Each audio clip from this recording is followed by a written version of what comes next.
கேரள மாநில வயநாட்டில் மீண்டும் பயங்கர நிலச்சரிவு. மேப்பாடி பகுதியில் சேரும் சகதியுமாக சீறி வந்த அதிர்ச்சி காட்சிகள்.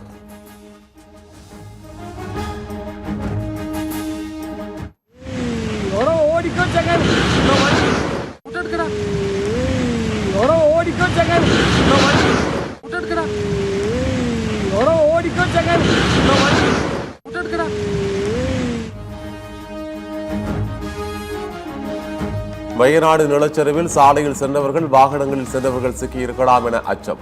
நிலச்சரிவில் சிக்கி மாயமானவர்களை தேடும் பணியில் தேசிய பேரிடர் மீட்பு படையினர் களமிறக்கம்.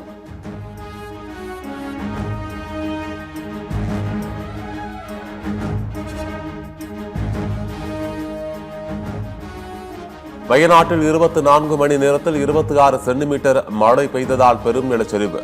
இதுவரை 2 பேர் சடலமாக மீட்பு. 6 பேர் உயிருடன் மீட்கப்பட்டு மருத்துவமனையில் தீவிர சிகிச்சை.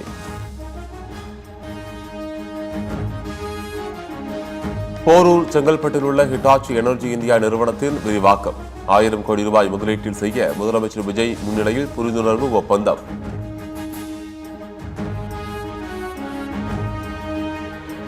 வேலூர் திருப்பத்தூர் மாவட்ட நிர்வாகிகளுடன் அதிமுக பொதுச் செயலாளர் எடப்பாடி பழனிசாமி ஆலோசனை. ஜோலார்பேட்டை எம்எல்ஏ வீரமணி, ஆற்காடு எம்எல்ஏ சுகுமார் பங்கேற்காததால் இபிஎஸ் அதிர்ச்சி.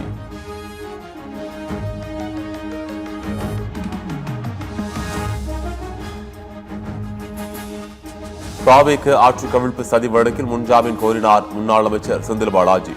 முன்ஜாமீன் கேட்டு சென்னை உயர்நீதிமன்றத்தில் மனு தாக்கல்.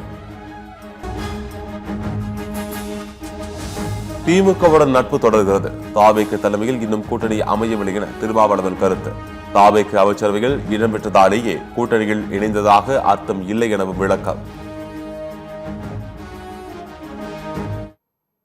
நாங்கள் அமைச்சரவையில் சேர்ந்த உடனே இன்னொரு கூட்டணியில் சேர்ந்துட்டோன்னு அதுக்கு பொருள் இல்லை.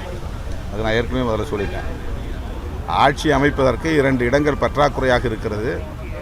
விசிக ஆதரவு வேண்டும் என்ற கடிதம் வெளிப்படையாக முதலமைச்சர் திரு விஜய் அவரிடமிருந்து அப்போது வந்தது. விடுதலை சிறுத்தைகள் கட்சியும் வெளியிலிருந்து ஆதரிக்கிறோம் என்று ஆதரவு அளித்தோம். அவ்வளவுதான். அமைச்சரவைக்குள் வந்துவிட்டாலே கூட்டணியில் ஒரு அங்கம் என தமிழக காங்கிரஸ் கமிட்டி தலைவர் மாணிக்கம் தாகூர் விளக்கம். வார்த்தை விளையாட்டு தேவையில்லை, குழப்பம் வேண்டாம் எனவும் பேட்டி. எங்களுடைய நிலை என்பது நாங்கள் பல கூட்டணி அமையும் பொழுது அதில் பங்கு பெற்றும் அதை தலைமை தாங்கியும் பழக்கப்பட்டவர். அதனால் இந்த குழப்பங்கள் வேண்டியதில்லை. அமைச்சரவையில் வந்துட்டீங்கன்னாவே நீங்கள் ஒரு பார்ட்டில் ஒரு அமைச்சரவையில் ஒரு ஆட்சிக்கு ஆதரவு தந்துட்டீங்கன்னாவே நீங்கள் ஒரு பார்ட்டு. அதனால் குழப்பங்கள் தேவையில்லை.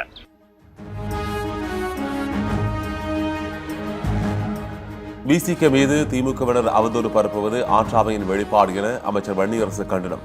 திருப்பி அடித்தால் தாங்க மாட்டீர்கள் என திமுகவுக்கு பகிரங்க எச்சரிக்கை.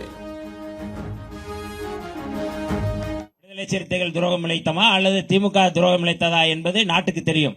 ஆனால் இப்பொழுது மிகுந்த அவதூறுகளை பரப்புவது என்பது ஆற்றாமையின் வெளிப்பாடாகத்தான் நான் பார்க்க முடிகின்றது. ஆக அந்த நிலைப்பாட்டை அவர்கள் மேற்கொள்வார்களானால் தகுந்த பதிலடியை விடுதலை சிறுத்தைகள் கொடுப்போம் என்பதை மட்டும் திமுகவுக்கு நாங்கள் சொல்லிக்கொள்ள கடமைப்பட்டிருக்கின்றோம். முதலமைச்சர் விஜய் கரூர் செல்வதற்கு தடை கோரிய திமுகவின் மனு உச்சநீதிமன்றத்தில் தள்ளுபடி. கரூர் கூட்ட நெரிசல் விவகாரத்தில் முதலமைச்சர் அமைச்சர்கள் பேச தடை விதிக்க கோரிய மனுவை திரும்ப பெற்றது திமுக.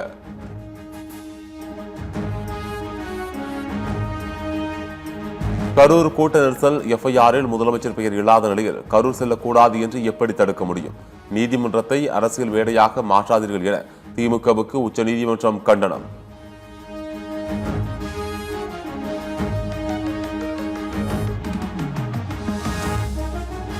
தேர்தல் வெற்றிக்கு எதிரான வழக்கில் முதலமைச்சர் விஜய்க்கு சென்னை உயர்நீதிமன்றம் நோட்டீஸ். மனுக்களில் உள்ள குறைபாடுகளை நிவர்த்தி செய்து 3 வாரங்களில் பதிலளிக்க உத்தரவு.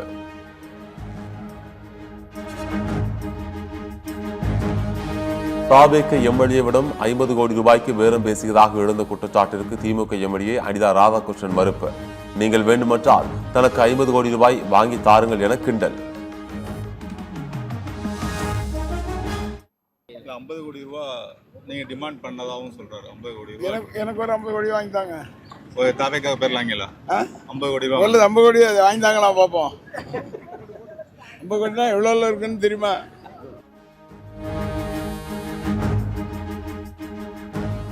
அரசு வழக்கறிஞர்கள் நியமனத்தில் முறைகேடு நடக்கவில்லை என அமைச்சர் நிர்மல்குமார் திட்டவட்டார். யாராவது பணம் வாங்கியிருந்தால் புகார் அளிக்கலாம், பணம் பெற்றவர்கள் மீது நடவடிக்கை எடுக்கப்படும் என எச்சரிக்கை. ஸோ நிறைய இடத்துல தவறான வழக்கறிஞர்கள் நியமிக்கப்பட்டதாகவும் இல்லை இந்த மாதிரி பணம் பெற்றுக்கொண்டு நியமிக்கப்பட்ட இந்த மாதிரி தவறான தகவல்கள் பரப்பப்பட்டு வருது. அது அந்த தகவல் முற்றிலும் உண்மை இல்லை. யாராவது இதில் பணம் வாங்கி கொண்டோ இல்லை யார் பேரையாவது தவறாக பயன்படுத்தினாலோ கண்டிப்பாக அவர்கள் புகார் அளிக்கலாம். புகார் அளித்தால் உடனடியாக அவர்கள் மீது நடவடிக்கை எடுக்க எந்த தயக்கமும் இல்லை. ஆபரண தங்கம் விலை சவரனுக்கு 1280 ரூபாய் குறைந்தது. ஒரு சவரன் தங்கம் 1,07,200 ரூபாய்க்கு விற்பனை.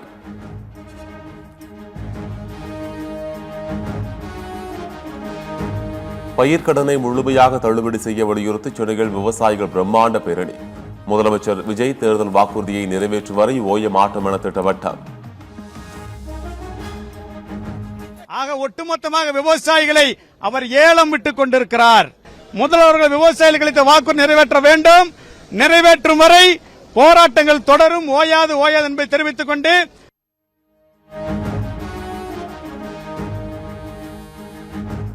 ஆலங்குளம் அருகே 5ஆம் கட்ட அணையில் செயல்படும் திறந்தவெளி நெல் சேமிப்பு மையத்தில் தீ விபத்து.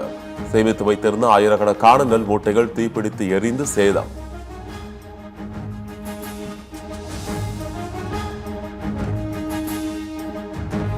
விளாத்திக்குளம் அருகே வீட்டில் தூங்கிக் கொண்டிருந்த மூதாட்டி கத்தியால் குத்தி கொலை. மூதாட்டியின் கழுத்தில் கிடந்த 10 சவரன் தங்க நகையை கொள்ளையடித்துச் சென்ற கொலையாளிகள்.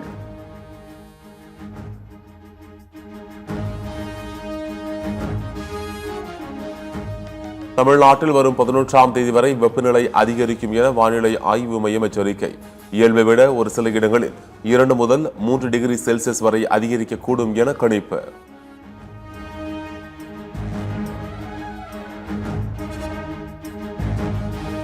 மேற்கு தொடர்ச்சி மலை மாவட்டங்களில் 3 நாட்களுக்கு மிதமான மழை பெய்ய வாய்ப்பு. சென்னையில் லேசான மழை பெய்யக்கூடும் என வானிலை ஆய்வு மையம் கணிப்பு.